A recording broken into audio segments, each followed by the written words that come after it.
All right, so welcome back to a very special episode of Walkin Talkin with Tim, which we're not walking today, we're sitting.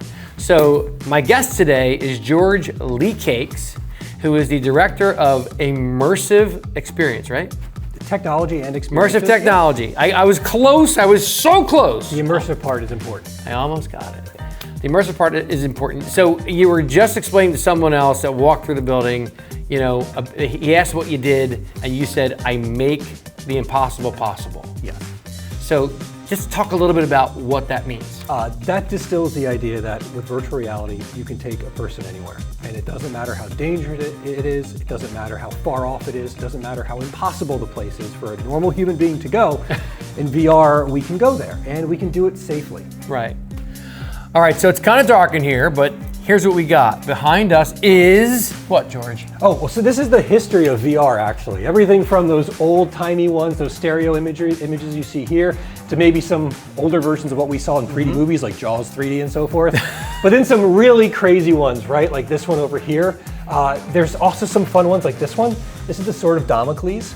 It's called so because it was so heavy when it was situated over your head, it could kill you. And actually, in the 1960s, I believe, it actually did kill someone unexpectedly on a military base. Well, that's not good. No, it's not, but it just shows you how far we've come in VR. Remember how I said before the impossible is possible and you can do everything in safety? Well, it wasn't always that way. Way back when you basically wore a submarine. Yeah, there wasn't OSHA back then. On your head. No, but you can even see how clunky many of these things were, right? With NASA's early ones in the 80s, you can see here. But the technology has always been there. We've always wanted to be able to take people to other places. And then today, with especially a lot of what Meta has put together, or earlier Oculus Quest, you can see that now we can do this in our homes. Right. And that's the critical thing, is we finally hit the point where this stuff doesn't cost tens of thousands of dollars, and you can go to Best Buy or Walmart and buy one at any time. So my question to you guys is, would you guys put that thing on your head, or would you put that thing on your head? Because I wouldn't. But anyway, yeah, this is just, it's an ideas going all the way through history and kind of everything we've ever thought about VR. Very cool. All right, so let's talk about, you said that upcoming, you're gonna have some new programs where you're gonna be bringing lots of students through. Yeah. And because, you know, that's the idea, right? Of course. So, but what are we showing everybody? What's the goal of the VR experience and of the immersive experience? Sure, so we're in the immersive Dreamscape Learn classrooms at Rowan University, and specifically this place is meant to enhance classes throughout the university. We've already been running biology for the last year and a half right now. Right. 900 students have come through, but the building's been closed due to construction at the library. So we just can't get, you know, the 20,000 plus students at Rowan University in here when a building is half down, right? So starting in the fall, we're going to open up the doors and have as many people as we can come through. And we've got a lot of amazing content, not only the biology content where you go on an alien ship and go out there in space and solve problems, but we also have ones for disaster management where you have to solve real life problems, but right. You only have moments to handle those situations. And then other things too, like business fairs and career fairs and so forth, and chemistry, going off in the International Space Station and solving problems with thermodynamics, lots of amazing things, but also historical accounts. So going to the Hagia Sophia and getting to see how it's changed over countless centuries. So, and that's where the impossible is possible. You Right. can't do this stuff in real life, but Right. here we can. Like I said, I'm not a fan of crossing the pond, but I'd love to see the inside of the Sistine Chapel, and you could show that to me. Of course, we can take you anywhere. You know, Places that don't even exist. That to me is super amazing. So how are students finding out, and how are all over the country, I guess, and all over the world, about something like this, because they're interested in this?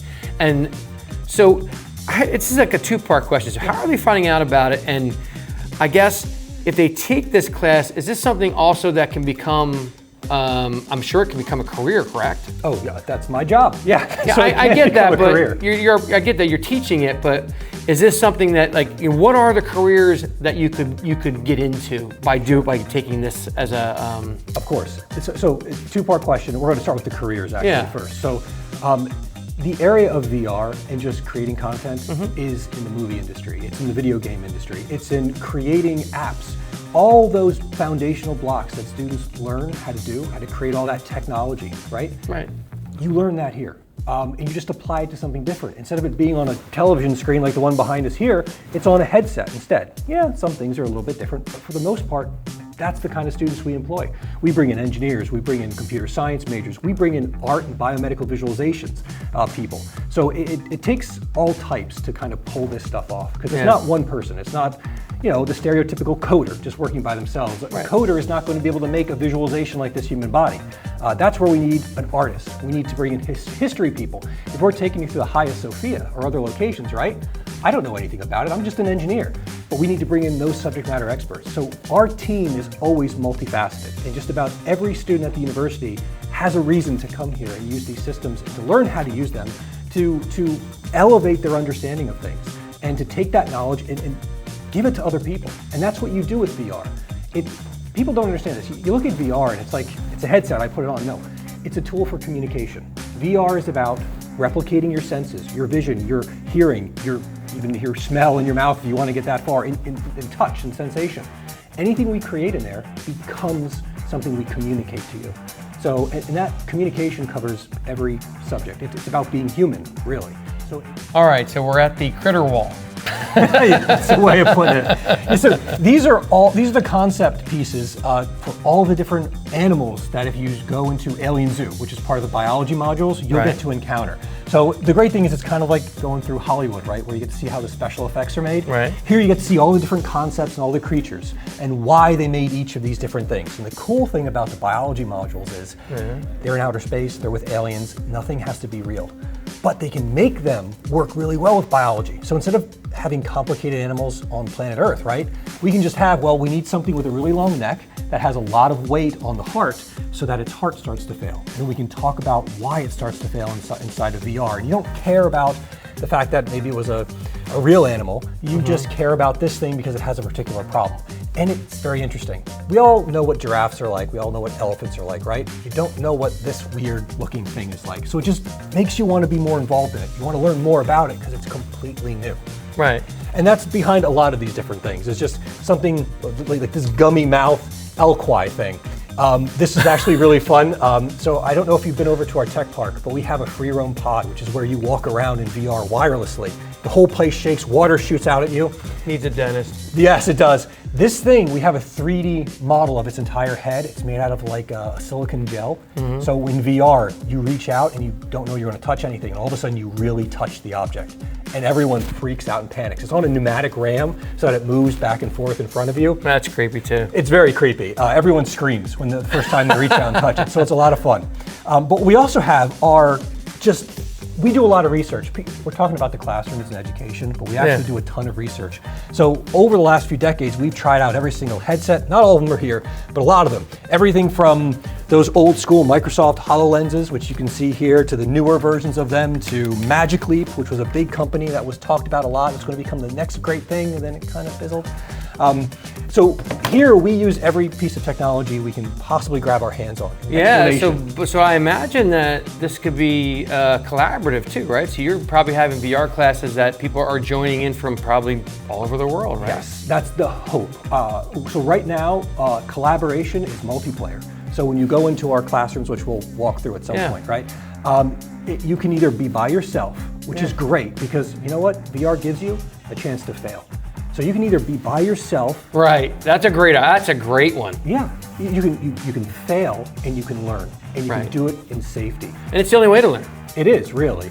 Failure is, you never learn anything by always winning, right? Because everything is easy at that point. That's right. But then we have multiplayer, where the entire classroom of 30 students can all work collaboratively together inside of the VR space.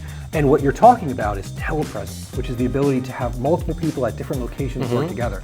We have some aspects of that already, and we hope to be adding that in the future. Rowan, of course, is making a huge push with Rowan Online and a lot of our online scheduling.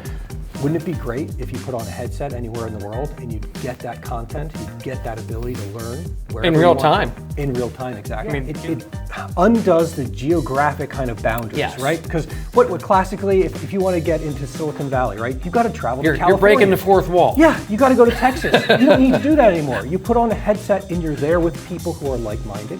You're people. Right. Also, importantly, people who aren't like-minded. So you get to see and experience things that you've never experienced before. Yeah, so it's not just about VR at that point, it's about anything that you want to learn about. So that's the coolest part that I see. So if you could be any kind of student, like you said, engineering, science, history, whatever it might be. Now you're talking to kids from or other students from all over the world or all over the country that are also, like you said, just like-minded and just want to kind of geek out and like, you know, this is really cool. Have you been here? Have you seen this? And wow, hey, you know what? Let's take a look at it. And you're looking at it. Yep. All right, so we're in the classroom and George is gonna show us around and look at this. This is pretty cool, right? Look at all these seats and look at the screens behind us, right? Get a look at the whole place here. So as you can see, this is a really cool place to be and George is gonna tell us why. Yeah, so this is our collaborative classroom. The idea is that you can use this either to bring in your entire class, you can come in by yourself and use VR, but we have 30 seats plus the instructor position right here. And the instructor is different. I don't know if you can see this with the camera, but around us are a series of infrared cameras actually. There's about a dozen of them. All the blue lights. When a faculty member comes in here and puts on these sensors that you see here, it tracks all of their body movement. So that inside of VR, when they're teaching students, you're not just passively sitting there with no animation. You can walk around the entire place and act out whatever you want to. So that's the important thing about VR is a lot of people are worried, oh, it's going to take away from the live lecture. It's going to take away from what the faculty have. No, the faculty can come here and lecture like they're in class. The difference is they can take their class anywhere they want to. So on a journey. A journey anywhere. Anywhere. So you're teaching English. Why not go back and actually experience Shakespeare inside of the playhouse? Why not take a person to ancient Greece if you're discussing those aspects? Why not go any place? That's what you can do in this area. And then up to, like I said, 30 students can do so. And then we have the displays over here so that you can actually take off your headset and start talking about what's going on. So in VR, this is the cool thing. You all have your own individual experiences, but what we can do is bring up dashboards that tell us how well you did. So for instance, any faculty member could come over after doing our Cascade module and they can then see of the 380 people who came through, what choices they made. So in this one, you tried this a while back ago. This is the one where you have to make 4 choices out of 16. And these are all the different choices you have. And now we get to see what people choose and why. And it makes an open discussion afterwards. People think that in VR, what you do in VR is trapped in VR. No, we can take all that content, all your decisions, everything, bring them into the real world and create a real discussion on why you did things. And that's what this is all about. And Rowan's growing so fast. And you guys have such a big initiative going on right now. You said that, you know, just this building alone, there's more happening. And over at the Tech Center, there's more happening. So talk about that. Well, the library is finally opening up. So it's going from a classical library to a digital library. And it's going to be absolutely amazing. It's going to be fully for the students. It's going to provide them every service you need today in today's technology era. And when you say fully digital, what does that mean? That means you can bring your laptop and any problems you have and they will help fix it. You want books still, you'll get them. You want any kind of media and access to it, you'll get it. You want a center where students thrive. It's literally called Thrive for students, an organization just meant for them. That's here in the library as well. Every accommodation that students have is now centrally located in this new library. And that's going to provide them all the resources they need to survive today. You need to understand about AI and what's going on and how you use it in your classroom, you come here. They have the experts here to talk to you about that. Anything you need, IRT, Information Resource and Technology here at Rowan University, they're going to be located in this building. So you're going to be able to come here and get assistance with any problems you have. And that's why we have the Dreamscape stuff here too, because the idea is this is the library of the future. Everything you need is at your disposal. Just like we said before, right? Everything's moving so fast. Now you have a cell phone that can tell you everything you need to. We should have a library that does the same thing for our students. Making the impossible possible.